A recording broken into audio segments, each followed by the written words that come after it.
Welcome to Miss Scarlett. Subscribe and don't miss out on Patreon. Have fun! In the dimly lit bathroom, a solitary figure confronted a familiar stranger. Each day, a silent battle raged, seeking an elusive sense of authenticity in their reflection. The face that stared back, with its sharp angles, felt like a foreign landscape, never quite fitting into the puzzle of their existence. A secret bundle, unknown, was unwrapped with cautious hands. It contained an unassuming cream, the result of an extensive digital hunt and prolonged indecision. The dull exterior belied its significance, blending seamlessly among the countless deliveries adorning the residence. A simple trial, they murmured to the vacant room, their breath fogging the mirror as they vowed, an end to the uncertainty. For 3 decades and a half, the name Matthew existed as a mere pseudonym, a mask worn in a silent identity struggle. The corporate job, the bachelor apartment, the occasional dates with women that never progressed beyond a few awkward evenings. All of it felt like playing a role in someone else's life story.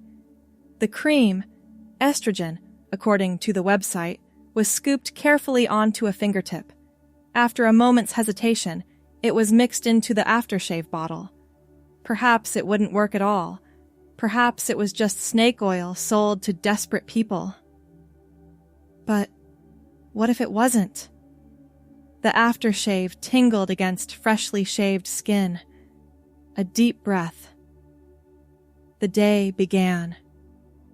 2 weeks passed, each morning the same ritual with the altered aftershave. Subtle changes emerged. An emotional sensitivity that hadn't been there before.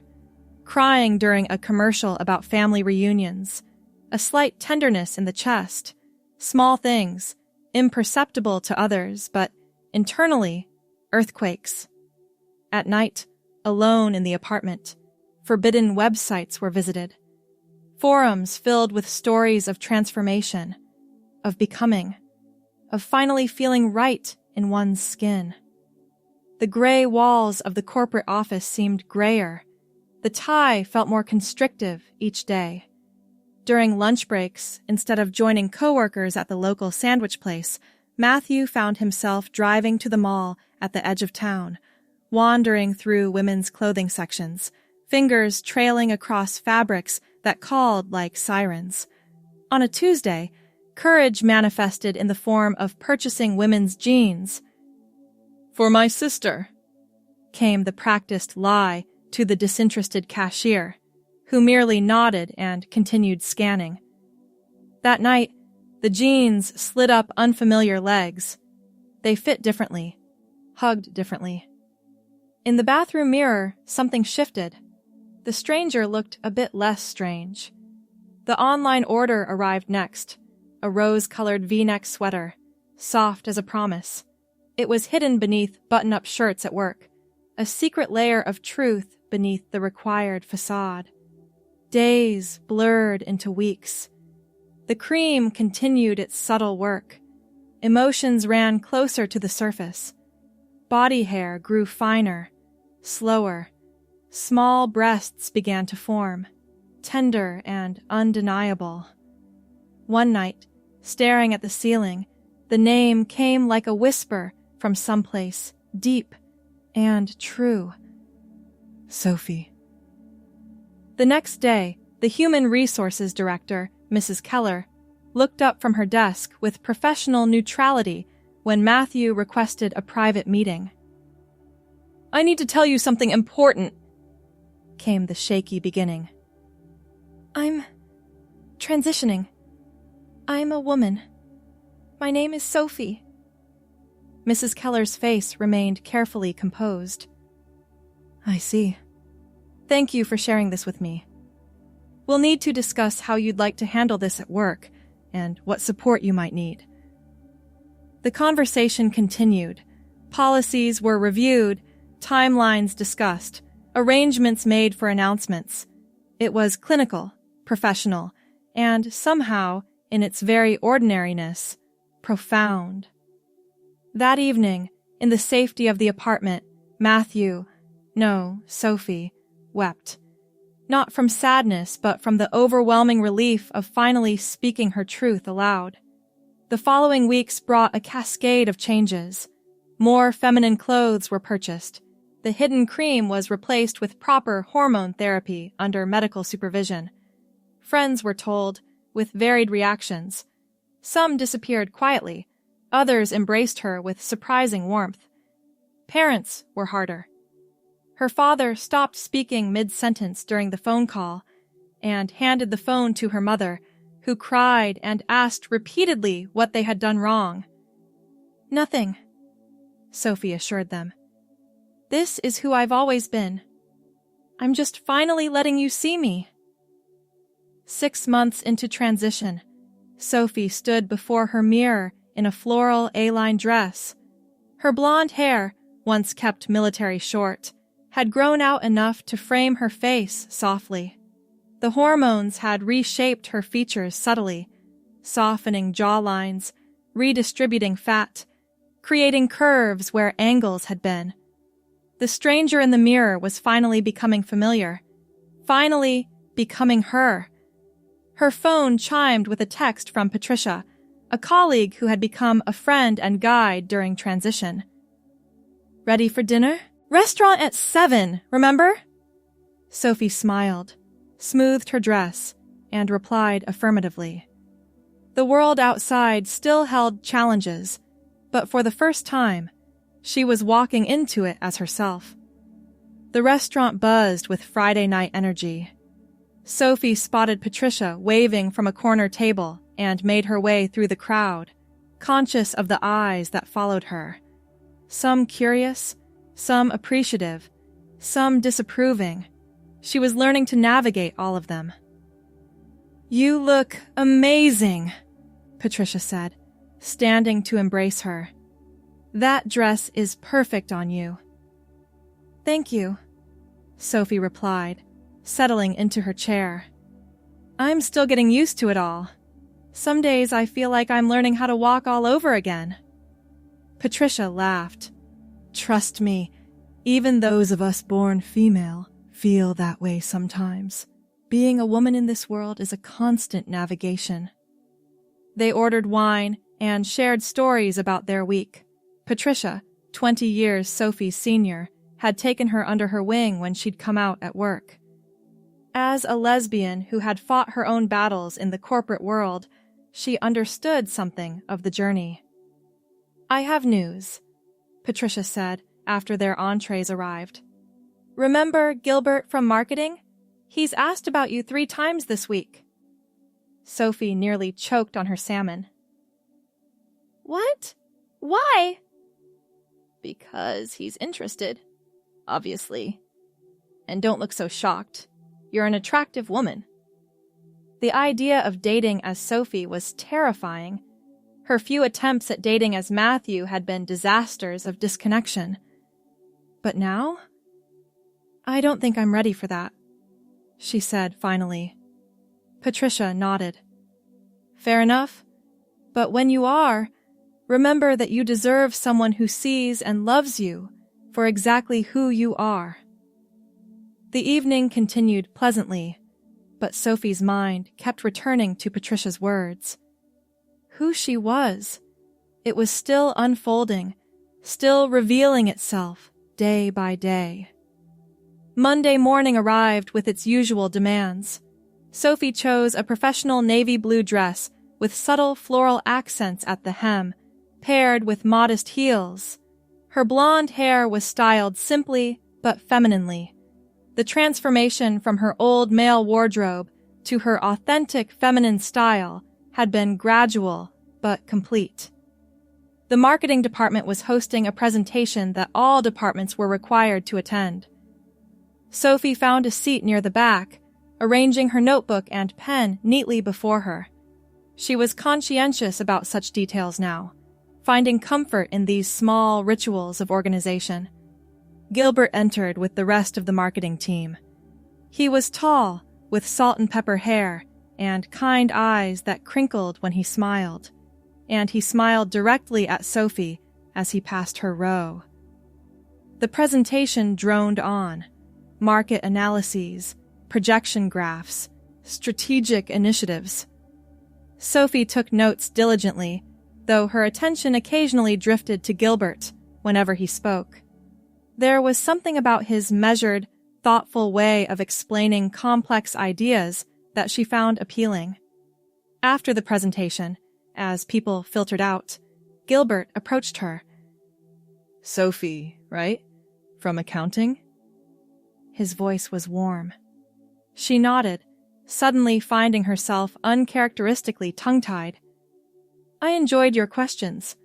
Not many people actually engage with the statistical models."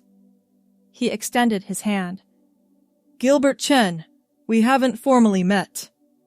His handshake was firm, but not domineering. "Sophie Winters, and thank you. Numbers have always made sense to me." A colleague called Gilbert's name from across the room. He looked over his shoulder and held up a finger in acknowledgement. "I have to run, but—" He hesitated, then continued. "Would you like to grab coffee sometime? To discuss the market projection models, of course." His smile suggested more than statistical analysis. Sophie felt heat rise to her cheeks. "I'd like that." They exchanged numbers, and Gilbert hurried off to his waiting colleague. Sophie remained seated for a moment, processing what had just happened. A date? Was this what dating would be like as Sophie? So much more natural, so much less forced than her awkward attempts as Matthew. Patricia found her still sitting there, staring at the new contact in her phone. "Earth to Sophie," she teased. "Meeting's over, dreamer." Sophie looked up, a smile spreading across her face. "Gilbert asked me for coffee." Patricia's eyebrows shot up, followed by a wide grin. "And? Please tell me you said yes." "I did." "Well, well, look at you, not ready for dating." Patricia bumped Sophie's shoulder playfully as they walked out together. "Just remember, take it slow, be honest when the time is right, and never apologize for who you are." The coffee date with Gilbert was scheduled for Wednesday afternoon. Sophie chose her outfit carefully, a casual but feminine burgundy blouse and tailored black pants. Professional enough for work, but with enough style to signal this wasn't just a business meeting. The coffee shop was a small local place near the office. Gilbert was already there when she arrived, 2 cups on the table before him. "I hope you don't mind. I remembered you mentioned liking vanilla lattes during the presentation breakdown," he said, standing as she approached. The fact that he had noticed such a detail touched her. "That's very thoughtful, thank you." The conversation flowed easily from work to books to travel aspirations.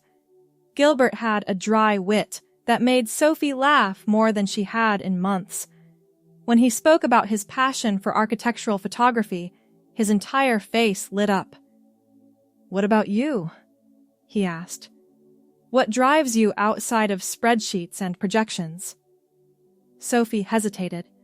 As Matthew, hobbies had been functional, performative, sports played without passion, bars frequented without enjoyment.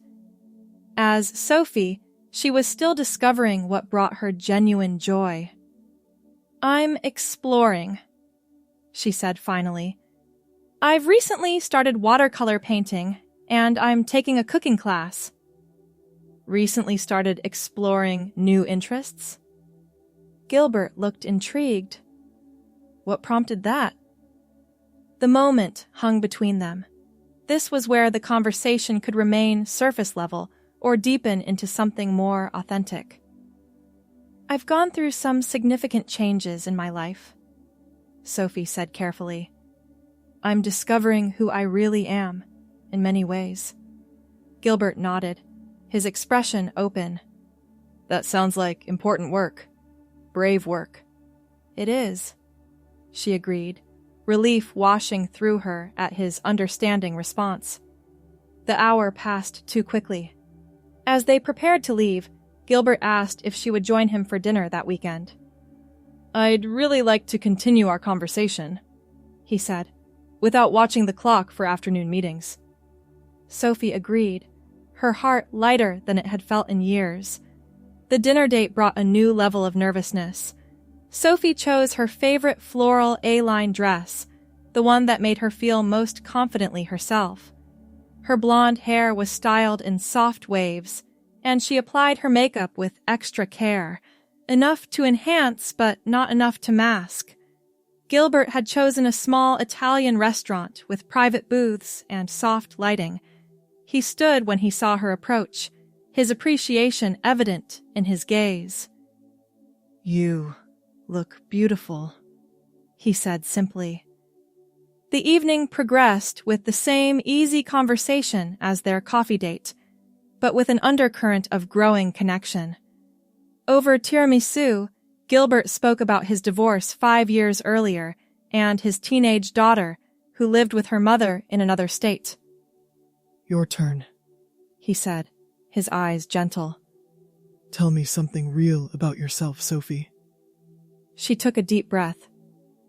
"I'm transgender," she said, the words still new and vulnerable on her tongue. "I've been transitioning for about 8 months. Gilbert was quiet for a moment, his expression thoughtful rather than shocked or disgusted. "Thank you for trusting me with that," he said finally. "It can't be easy to share." "It's not," she admitted. "But it's important to me, to be honest." "I appreciate honesty above most things," he said, reaching across the table to take her hand. "And I'd like to keep getting to know you, Sophie. The real you." Relief and joy mingled in her chest. "I'd like that too." As spring turned to summer, Sophie and Gilbert continued dating. He was patient and respectful, never pushing for physical intimacy before she was ready, always attentive to her comfort. When they finally did become intimate, Gilbert's tenderness brought Sophie to tears, decades of disconnection from her body finally giving way to genuine presence and pleasure. "You are beautiful," he whispered against her skin. "Every part of you." In July, Gilbert's 16-year-old daughter Evelyn came to visit for 2 weeks. Sophie was introduced as his girlfriend, nothing more or less. The three of them spent a day at the art museum, Sophie and Evelyn discovering a shared love of impressionist paintings, while Gilbert documented the architecture with his camera. Later that evening, as they walked through the park with ice cream cones, Evelyn dropped back to walk beside Sophie while Gilbert strode ahead, focused on capturing the sunset light on the lake. "He's different with you," Evelyn said suddenly. "Happier, more himself." Sophie glanced at the teenager, surprised. "That's a lovely thing to say." Evelyn shrugged, licking her ice cream. "It's just true. My mom's remarried and she's happy too. It's good, seeing them both with people who let them be real." She paused, then added, "Dad told me about you, by the way, that you're trans. He wanted me to know before I came so I wouldn't accidentally say something hurtful." Sophie nearly stumbled. "He did?" "Yeah, I told him it was cool. My best friend at school is trans. He started transitioning last year." She said this matter-of-factly, with the easy acceptance of her generation. "I'm glad Dad found someone who makes him happy, and who's honest." Before Sophie could respond, Gilbert turned back towards them, camera in hand. "You two need to see this light on the water. It's incredible." His face was alight with creative energy. Evelyn rolled her eyes good-naturedly at Sophie. "Photography mode activated. We'll be here for at least 30 minutes now." Sophie laughed, feeling a wave of affection for both of them. "I don't mind at all." The summer flowed into autumn. Sophie continued to grow into herself, both physically and emotionally. Her blonde hair now reached past her shoulders, and her wardrobe had evolved to reflect her true style, feminine but practical, with touches of vintage inspiration. Work had stabilized after the initial adjustment period. There were still occasional awkward moments or misgendering from people who had known her before, but these were increasingly rare. She had been promoted to senior accountant, recognition of her skills that felt particularly validating. Her parents had slowly come around. Their first in-person meeting after her transition had been tense and tearful, but by the third visit, they were making obvious efforts. Her mother had even given her a delicate silver necklace that had belonged to her grandmother. "She would have wanted you to have it," her mother had said. "She always believed in living truthfully," whatever that meant. Gilbert became a steady presence in her life, his care neither smothering nor distant. They spent weekends exploring architectural wonders or quiet evenings cooking together in his kitchen. When he introduced her to his friends, it was with proud affection. When she shared difficult moments from her day, he listened without trying to fix everything. In late September, they attended a work function together, the first time they had formally appeared as a couple among all their colleagues. Sophie wore a sophisticated emerald green dress that complemented her fair skin and blonde hair. "Ready?" Gilbert asked as they stood outside the hotel ballroom. Sophie squeezed his hand. "With you?" "Yes." The evening passed in a blur of conversations, introductions, and dancing. Most colleagues were welcoming, some were merely polite, and a few maintained noticeable distance. Sophie had expected this spectrum of responses and found she could navigate them with increasing grace. Near the end of the evening, standing by the dessert table, Sophie overheard a conversation from around the corner that froze her in place. "I still think of him as Matthew," a male voice said. "Can't help it. Known him for years." "Her," another voice corrected. "And keep your voice down, man. Don't be a jerk." "I'm not being a jerk. Just saying it's weird. And now she's dating Chen from marketing? Does he know everything, you think?" "Of course he knows. They've been together for months. And who cares anyway? They both seem happy." "Still weird," the first voice muttered. Sophie slipped away before they could round the corner and see her. She found a quiet hallway and leaned against the wall, breathing deeply to calm herself. The conversation wasn't unexpected. She knew some people would never fully accept her, but hearing it still stung. Gilbert found her there minutes later. "Been looking for you," he said, then noticed her expression. "What's wrong?" She shook her head. "Nothing important, just overheard some comments." Understanding crossed his face, followed by a flash of anger. "Who was it? No," Sophie interrupted gently. "It doesn't matter. They're entitled to their discomfort. It's not my job to manage their feelings." Gilbert studied her face, then nodded slowly. "When did you get so wise?" "Around the same time I got brave enough to become myself," she replied with a small smile. He took her hand and kissed it gently. "I love you, Sophie Winters. Your wisdom, your courage, your kindness, all of you." It was the first time he had said those words. They washed over her like warm sunlight. I love you too, she whispered, and found that it was true, deeply, simply true, in a way nothing in her life as Matthew had ever been. They rejoined the party, dancing close as the evening wound down. Whatever judgments or whispers might exist around them faded against the solidity of what they were building together. Later that night, lying in Gilbert's bed, Sophie reflected on the journey that had brought her here. From secret estrogen cream mixed into aftershave to this moment of being loved fully as herself. It was more than she had dared to hope for in those early days of desperate searching. "What are you thinking about?" Gilbert asked, stroking her blonde hair spread across his chest. "Everything that led me here," she replied honestly. "All the fear and doubt, and then finally the courage to step forward." "I'm glad you found that courage," he said simply. "Me too." She traced the lines of his face with her fingertip. "It was worth everything. Every difficult conversation, every lost relationship, every moment of uncertainty. To finally be me, to be seen as me. There's nothing more valuable." Gilbert kissed her forehead.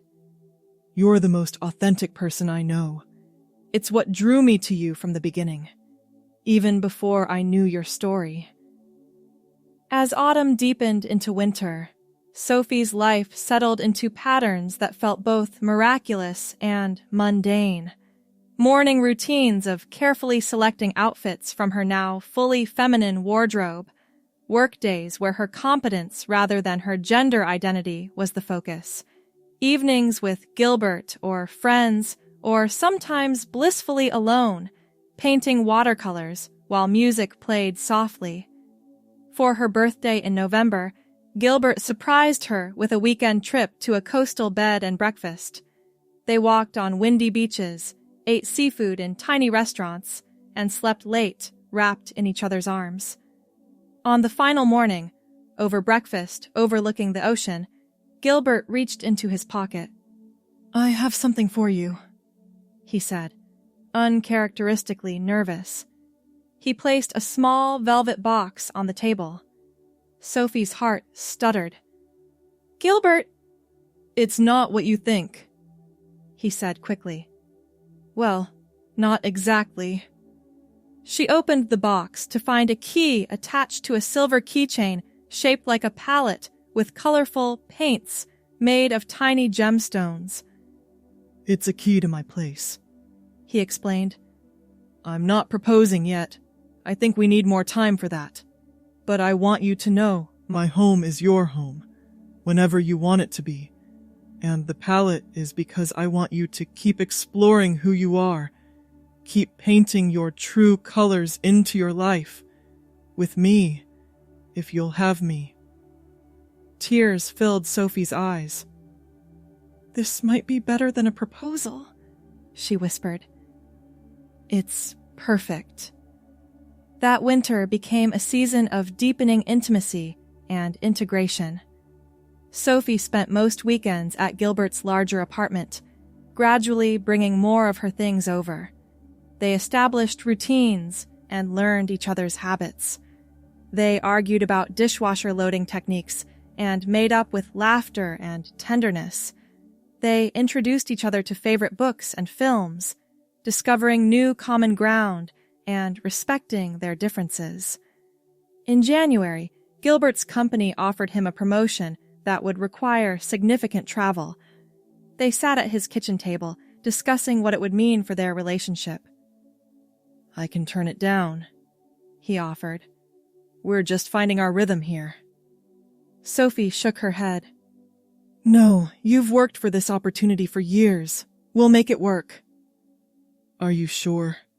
It means I'll be gone at least 1 week a month, sometimes 2. She reached across the table for his hand.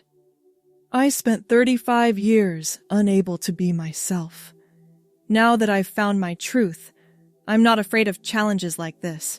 We're stronger than a travel schedule." His expression softened with admiration. How did I get so lucky? You saw me, she said simply. The real me, when I was still learning to see myself clearly. In February, Sophie's lease expired, and she officially moved in with Gilbert. Merging their lives completely brought both joy and adjustment. Her colorful throw pillows looked surprisingly perfect on his minimalist sofa. His extensive cookbook collection found a home beside her growing art supplies. They converted the spare bedroom into a shared space, half photography studio for him, half painting nook for her. Spring arrived with cherry blossoms and renewal. On a warm April evening, exactly 1 year after Sophie had begun living openly as herself, she and Gilbert hosted a small dinner party. Patricia was there with her wife. 2 of Sophie's friends from her support group came with their partners. Gilbert's colleague Marcus and his husband rounded out the group. As they sat around the expanded dining table, glasses raised in a toast, Sophie looked at the faces surrounding her. People who knew her story and loved her for it, not despite it. The journey from Matthew to Sophie had been the hardest and most rewarding of her life. The estrogen cream hidden in Aftershave seemed a lifetime ago, a desperate measure from a time when she couldn't imagine the fullness awaiting her. To authenticity, Gilbert said, raising his glass. And to Sophie, who taught me what that truly means. To authenticity, the group echoed. Later that night, after their guests had gone and the apartment was quiet again, Sophie and Gilbert stood on their small balcony looking at the city lights. Happy anniversary, Gilbert said softly. 1 year of you living as your true self. The best year of my life, Sophie replied. Even with all the challenges. What do you think about making another kind of anniversary? He asked, his voice suddenly uncertain. She turned to find him kneeling, a ring box open in his palm. The ring was vintage-inspired, delicate yet distinctive, exactly her style. Sophie Winters, you are the bravest, most beautiful soul I've ever known. Will you marry me? Tears blurred the city lights as she nodded. Yes, she whispered. Yes. He slipped the ring onto her finger, then stood to wrap her in his arms. They stayed that way for a long time, holding each other under the stars. 2 people who had found in each other the space to be entirely themselves. Sophie thought of the long journey that had brought her here, from hidden creams and secret women's clothing to this moment of complete acceptance and love. From Matthew, living a half-life behind a mask, to Sophie, standing fully in her truth. The path hadn't been straight or easy. There had been loss and pain alongside the joy of becoming. But standing here now, in the arms of a man who saw her completely and loved what he saw, she knew with absolute certainty. Every step had led exactly where she was meant to be. Thanks for watching, my girlies! Be sure to check out Patreon for more!